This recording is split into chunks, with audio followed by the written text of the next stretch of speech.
राष्ट्रवादीकडून समजूत काढण्यासाठी हालचाली होत नसल्यानं छगन भुजबळांची कोंडी, कोणताही राजकीय पर्याय नसल्यानं भुजबळ अस्वस्थ।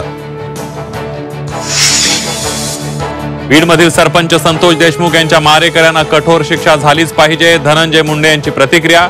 तर चौकशीत दूध का दूध, पाणी का पाणी होईल, वर्तवला विश्वास।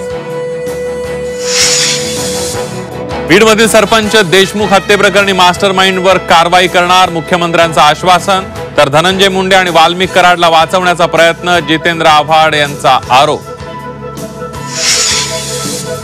मसाजो घटनेतील वाल्मिक कराड 4 दिवसांपासून नागपुरातील फार्म हाऊसवर, विरोधी पक्षनेते अंबादास दानवे यांचं विधान परिषदेमध्ये मोठा दावा, मात्र पोलीस पकडत नसल्याचा आरोप।